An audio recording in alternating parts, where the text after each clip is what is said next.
Choix 98.1.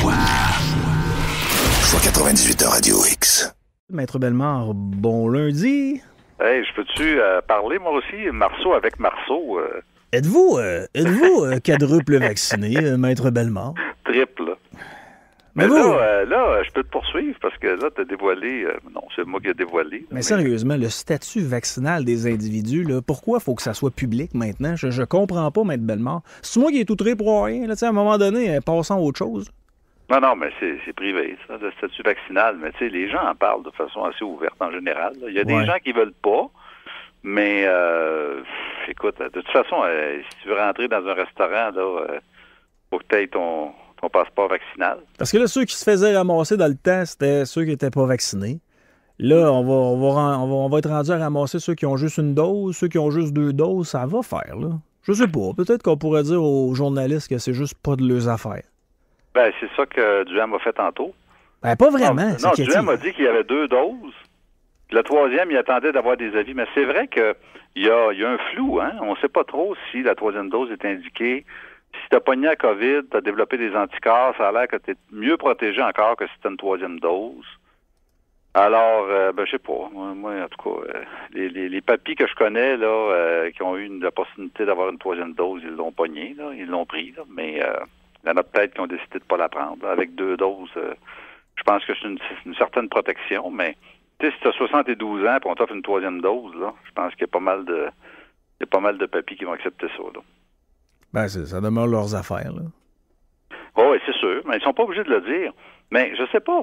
Moi, j'ai l'impression que les non-vaccinés ou les gens qui sont contre, c'est plutôt les jeunes, hein?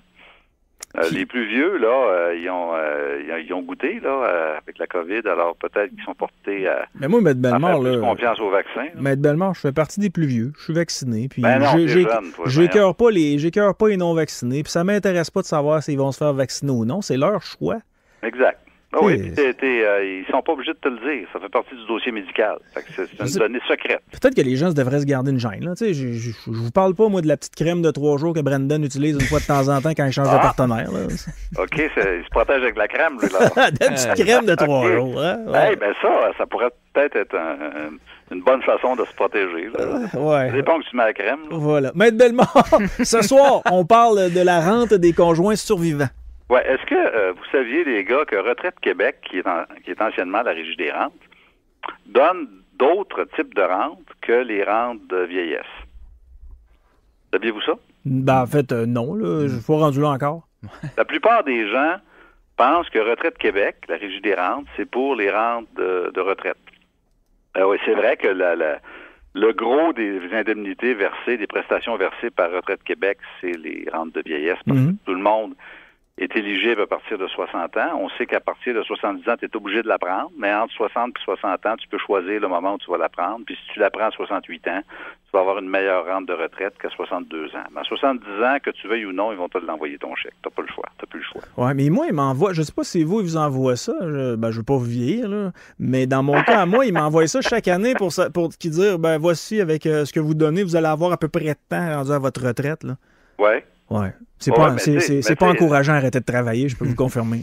Non, mais la rente de retraite est imposable parce que toutes les rentes versées par Retraite Québec sont imposables. Okay. C'est sûr que si tu envoies 800 piastres par mois à 64 ans, puis tu payes un taux d'impôt assez élevé, ben ça veut dire que ta rente est quasiment coupée de moitié. Mais en même temps, tu te dis, si j'ai 64 ans, je vais avoir ma rente parce que des fois que je pète à 68 ans, je l'ai reporté à 70 ans, je vais en avoir été privé pendant 4 ans de mon vivant. C'est aussi ça la question. Parce que c'est sûr qu'une personne qui a repoussé la prestation de retraite à 70 ans, puis qui meurt à 69 ans, mais c'est un peu chiant, parce que tu vas en avoir été privé à partir de l'âge de 60 ans, parce que dès 60 ans, tu peux la prendre, ta rente de retraite. Moi, je vais prendre ça à 60 ans, puis je vais essayer de faire ma vie avec les bitcoins. Non, mais ça dépend. Si tu as un bon taux d'imposition... Non, mais écoute, si tu as un bon taux d'imposition, tu as un bon revenu, là. Ouais. À 60 ans, ça peut peut-être être moins intéressant parce que l'impôt va t'en arracher à moitié. Ben, c'est le temps de commencer à vivre. À 68, je vais avoir moins de revenus parce que je vais commencer à décroître au niveau de mon travail. Peut-être que c'est à ce moment-là que tu vas avoir des meilleurs bénéfices. Alors, c'est ça qui fait que il y a beaucoup de gens qui retardent la retraite. Mais c'est pas de ça que je voulais te parler. Je voulais te parler des rentes de conjoints survivants, parce qu'il y a des rentes de retraite versées par Retraite Québec. Conjoints survivants, il y a des rentes d'orphelins aussi.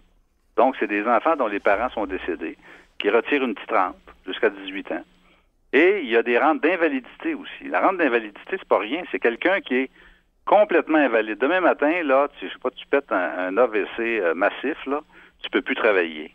Tu es invalide à tout emploi. Ouais. Ils vont te verser une rente, ça peut aller jusqu'à 1200 pièces par mois. C'est plus élevé que les rentes de retraite. OK. Alors, ce dont je voulais parler ce soir, c'est les rentes de conjoints survivants. C'est qu'ils ont modifié il y a quelques années la loi pour faire en sorte que les gens qui se marient à un moment donné, et il y a un des conjoints qui décède dans l'année du mariage. Comprends-tu? Oui. Il ne se qualifie pas pour la rente de conjoint survivant, à moins de prouver que l'individu, après le mariage, normalement, aurait vécu 1 an. Ce que ça veut dire, c'est que si tu as un cancer avancé, puis tu décides d'avantager ta blonde, puis tu te maries avec elle, mais tu sais que tu en as pour 4 mois à vivre. Ta blonde ne pourra pas l'avoir à la Régie des rentes. OK, je comprends. Faut qu'elle t'affare. Comprends-tu?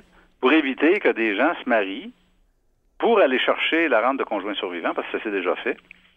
Alors là, ce qu'ils ont fait, c'est qu'ils ont modifié la loi pour faire en sorte que si tu te maries ou que tu as l'union civile et que la personne décède dans l'année, à ce moment-là, tu vas être disqualifié pour ta rente de conjoint survivant.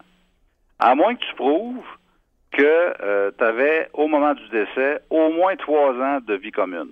Ça, c'est pour éviter que quelqu'un, comme je te dis, avantage une personne de même sexe ou une personne de sexe opposé en se mariant pour la qualifier au niveau d'une rente de conjoint survivant. Parce que ça peut être tentant, tu sais, si t'es mal pris puis t'as une blonde, là, puis tu sais que t'en as pour 6 mois à vivre, tu te maries puis tu vas la qualifier pour avoir une rente. C'est bon? Ben oui, ouais. Mais il y a un accident, c'est automatique, là. S'il y a un accident, il n'y a pas de problème parce qu'à ce moment-là, tu peux prouver qu'il y avait une espérance de vie d'au moins 1 an au moment où il s'est marié. Parce que tu peux pas anticiper un accident qui va te tuer subitement, ou tu peux pas anticiper un infarctus ou un AVC massif, mais tu peux anticiper, par exemple, un cancer, une maladie chronique, une maladie pulmonaire. C'est là qu'il y a un problème. Parce qu'à ce moment-là, Retraite Québec va refuser la demande du conjoint survivant en disant, ben non, écoutez, il était moribond quand il s'est marié, là, il s'est marié en janvier, puis il est mort d'un cancer généralisé au mois d'avril. Ça, c'est sûr que ça passe pas. Maître Bellemare, il y a Daniel qui m'écrit, il dit, si je survis à 25 ans de mariage avec ma femme, est-ce que ça peut être considéré comme un conjoint survivant? ben oui, tu vis avec elle. 3 ans de vie commune, de vie maritale, ben là, tu te qualifies. 1 an avec un bébé, 3 ans pas de bébé. Okay. Alors, si tu as ça, ben tu vas te qualifier. Mais c'est pour éviter, justement, les mariages... comprends-tu, non annoncé, là, imprévu, tout à coup, tu te maries, puis là, on apprend au moment où tu fais ta demande que tu avais un cancer avancé ou une tumeur cérébrale ou quelque chose du genre. Et ce que font les gens de Retraite Québec, ils regardent la date du mariage, ils regardent la date du décès, puis s'il n'y a pas un an de fête, ils font venir le dossier médical, puis ils essayent de voir s'il n'y a pas des pneumonies récidivantes, des cancers du pancréas, des mélanomes, tout ça. Puis si c'est le cas, ils vont refuser ta demande. Tu peux contester, évidemment, avec une preuve d'expert en essayant d'établir que non, il y avait une espérance de vie d'au moins 1 an. Et le tribunal administratif du Québec peut changer cette décision-là, mais c'est sûr que c'est pas facile à faire renverser. Puis ça crée toujours un petit doute. C'est une maladie chronique qui t'emporte dans l'année qui suit ton mariage. Bon, ça peut paraître louche aux yeux des juges, effectivement. OK, on parle maintenant de 3 dossiers. On commence avec le premier, les bébés secoués versus les acquittements. Ben oui, tu as vu ça, hein, le bébé secoué, acquittement, il n'y a pas tellement longtemps. Je pense que c'est à fin janvier. Bon, l'histoire est simple. Ça se passe dans la région de Montréal. La personne, 8 novembre 2016, un poupon de 11 ans qui arrive à la garderie, 8h45. 11 mois, Maître Bellemare. 11 mois, excuse-moi. 11 mois, arrive à la garderie, 8h45, aucun trouble apparent. Et, à un moment donné, un appel de la gardienne vers midi qui dit, écoute, il va pas bien, il est somnolent, il y a des problèmes de réflexes. Bon, alors, fait quelque chose. Alors, l'enfant est transporté directement à l'hôpital, c'est pas à Montréal, c'est à Québec, au CHUL. par ambulance. Et à ce moment-là, le médecin diagnostique le syndrome du bébé secoué. Alors, il y a une accusation qui est portée contre la gardienne et il y a un acquittement. Pourquoi? Parce qu'il y a 2 experts. Un expert qui dit c'est le syndrome du bébé secoué, puis l'autre expert qui dit non, le type de crâne, le type de cerveau que présentait l'enfant a pu amener cet enfant-là à présenter une déficience spontanée, sans aucune intervention de la part de la gardienne. On dirait que ça aurait pu être causé par une condition médicale préexistante. C'est ça. Alors, ça veut dire quoi? Ça veut dire que quand tu es en matière médicale, puis qu'il y a 2 experts qui s'opposent, c'est très difficile d'obtenir une condamnation criminelle, parce que c'est le principe du doute raisonnable. Alors, si les experts sont crédibles, tu sais, t'as un psychiatre qui est crédible, ils ont des thèses différentes. 2 neurologues sont différents sur des questions d'épilepsie, par exemple. Il y en a un qui dit oui, il pouvait conduire, l'autre dit qu'il ne pouvait pas. C'est presque impossible parce que le juge va toujours trouver un doute raisonnable. Il va toujours trouver que finalement, 2 thèses similaires, 2 experts de qualification identiques, un point de vue divergent. Comment tu veux ne pas voir un doute raisonnable là-dedans? Mais je me mets dans la peau des parents.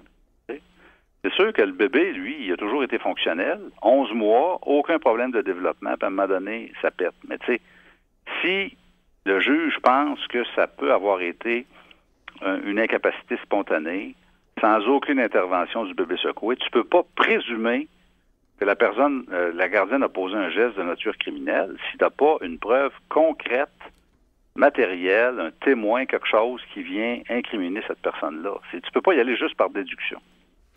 Puis, le fardeau de preuve est plus élevé que ça. Oui, puis on en avait discuté, je pense que c'est quand on avait commencé les chroniques, vous et moi, là, les juges sont très, très mal équipés là, au niveau des experts. Là, ces gens-là, les juges, ils n'ont pas nécessairement toutes les connaissances nécessaires en psychologie, sur le côté médical de l'affaire, puis ils doivent se fier sur les experts de la couronne qui, la plupart du temps, sont toujours du bord de la couronne, et les experts de la défense qui, la plupart du temps, sont toujours du bord de la défense, moyennant des montants d'argent. Mais on ne pourrait pas avoir 3 experts indépendants derrière le juge pour conseiller le juge? Oui, ça pourrait arriver. Puis il y a de plus en plus de tribunaux spécialisés d'ailleurs où il y a un médecin, un ingénieur, un travailleur social qui siège. Au tribunal administratif du Québec, par exemple, dans les cas d'assurance auto où je vais souvent, il y a toujours un médecin sur le banc. Même si c'est pour 3 mois de salaire, des pilules, des traitements, il y a toujours un médecin sur le banc. Il y a un juriste, il y a un médecin. Parce que c'est des causes de nature médicale. Ouais. Tu vas devant le tribunal des droits de la personne, par exemple, où est allé Mike Ward, là. Il y a toujours un juge de la Cour du Québec, mais il y a ce qu'on appelle des assesseurs, des espèces de conseillers, des gens qui sont nommés par le gouvernement pour assister le juge. Bon, ils sont pas toujours dans la bonne spécialité, mais au moins, tu as comme une espèce de démocratie judiciaire, tu as comme une espèce de consultation, tu as un point de vue qui vient d'une autre personne. En matière d'accident de travail, c'est la même chose. On a au tribunal administratif là, des médecins qui siègent, et des fois, ça peut être quelqu'un d'autre qu'un médecin. Des fois, ça peut être un ingénieur, par exemple, dans une cause d'intoxication. Mm-hmm. Ça peut être quelqu'un d'autre, un assesseur qui a une qualification autre qu'un médecin.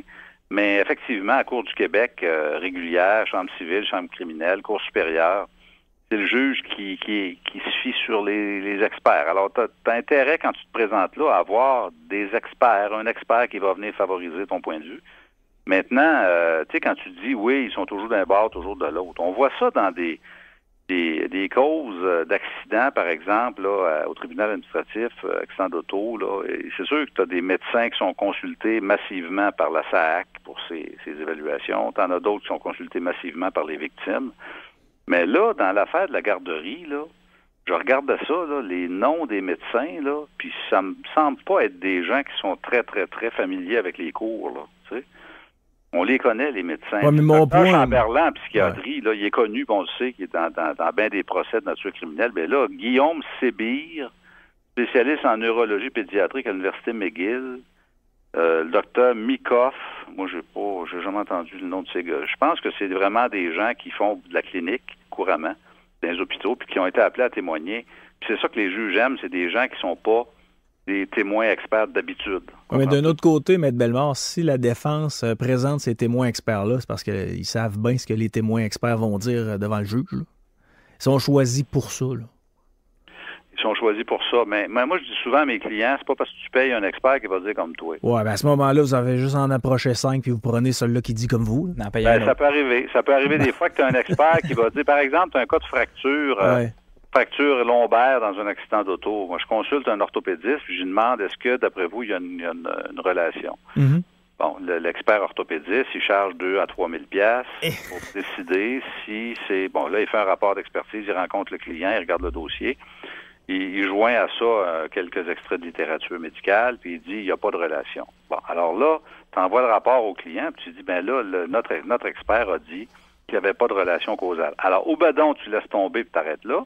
Au badon, tu vas consulter un autre expert de qualification identique, puis tu vas te poser la question, peut-être qu'il va dire, lui, qu'il y a une relation selon le type de traumatisme que tu as vécu, la position que tu avais dans le char, l'impact sur l'automobile, etc.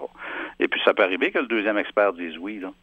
Alors, à ce moment-là, t'envoies l'expertise au juge, puis c'est le juge qui décide, mais il ne sait pas que tu as eu une expertise défavorable dans un premier temps. Maître Bellemare, il nous reste à peu près 5 minutes. Je vous laisse choisir le prochain sujet. C'est soit qu'on parle de logement ou soit qu'on parle de congédiement illégal.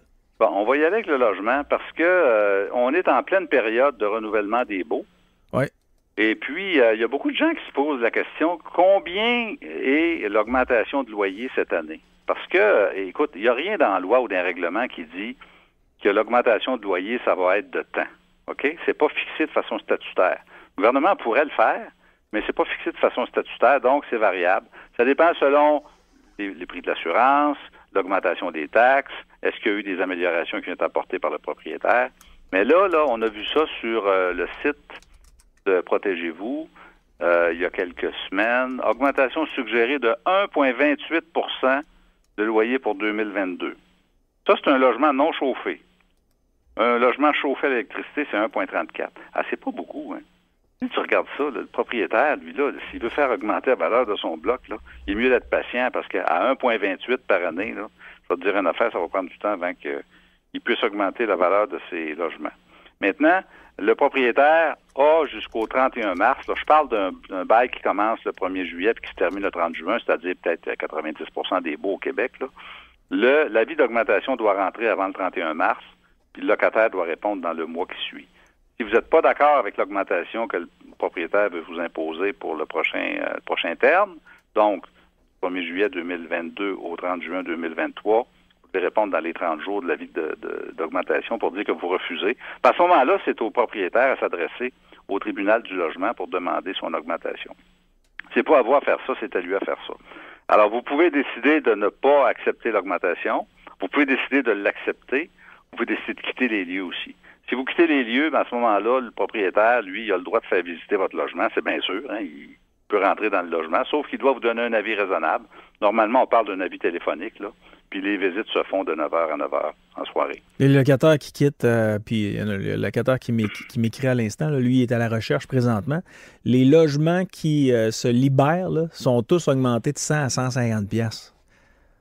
Ouais. Pour les prochains baux du 1er juillet. Là. C'est une catastrophe. Mais tu es obligé comme propriétaire de donner au locataire, à un nouveau locataire un avis écrit disant combien l'ancien locataire gagnait. Ouf, ça s'est jamais fait dans mon cas, moi. Là. C'est vrai. Tu as raison, la plupart des propriétaires le font pas. Ben non. Mais ils sont supposés le faire au moment de la signature du bail, de dire combien payait l'ancien. Mais c'est sûr que il y en a beaucoup qui le font pas, puis il y a beaucoup de locataires qui le savent pas. Alors, ils se retrouvent avec un avis d'augmentation de 100 piastres sur un loyer de 500 piastres. Alors, ce qui est 20 d'augmentation, ce qui est excessif. Ouais. Et si tu checkes pas, si tu le demandes pas, puis si on te le donne pas, le loyer antérieur, à ce moment-là, c'est là que ça peut avoir un impact important, une très grosse augmentation, parce que c'est clair que le propriétaire a plus d'opportunités de te passer un sapin en augmentant ton loyer de 20 si c'est un nouveau locataire que si c'est un ancien locataire qui renouvelle. Parce que l'ancien, lui, il sait combien il payait. Puis lui, il va faire le saut, alors que toi, tu le feras peut-être pas. Ah non, puis des fois, ça fait mal au cœur quand je regarde ça, parce que là, il y en a qui demandent ils embarquent sur des listes d'HLM et tout ça, là, mais j'ai une amie, ça fait longtemps que je ne l'ai pas vue, là, mais elle m'a écrit en fin de semaine, me demander si j'avais pas des plugs. Elle a 2 gros chiens, c'est des genres de bergers allemands, puis elle veut vivre dans un 4,5 avec ses bergers allemands, puis elle trouve rien. Oui, mais c'est parce qu'ils mettent dans le bail que t'as pas le droit d'avoir des animaux. Pas le droit aux chiens, c'est ça. Fait que là, elle est dans une problématique. Là. À moins que tu sois handicapé et que tu as besoin de ça pour un chien mira ou quelque chose du genre, là, le propriétaire, il peut interdire les animaux. Là. Ouais. Alors, ben oui, c'est si tu as 2 gros bergers allemands, tu cherches un 4,5. C'est bien sûr que ça vient augmenter ton indice de difficulté. Là. Écoute. T'sais, les loyers coûtent de plus en plus cher, puis il y a de moins en moins de loyers qui permettent les chiens. Exactement. Puis c'est ça. Le marché immobilier est assez bon aussi. Fait que il y a comme une tendance à la hausse. Là. Fait qu'il faut être prudent, mais si tu intègres un nouveau logement, demande au propriétaire, puis il est obligé de te le donner. Puis s'il te le donne pas, ben là, tu peux contester toutes les augmentations qui suivent. Et même après que tu aies signé ton bail, tu peux faire une demande à Régie du logement pour faire reviser ton loyer si tu peux prouver qu'il t'a menti sur l'ancien loyer. Pour des dossiers de CNE-SST, des dossiers de SAC, des dossiers d'IVAC, on peut communiquer avec vous chez bellemoreavocat.ca? Absolument. On est toujours là à partir de 7h30 le matin.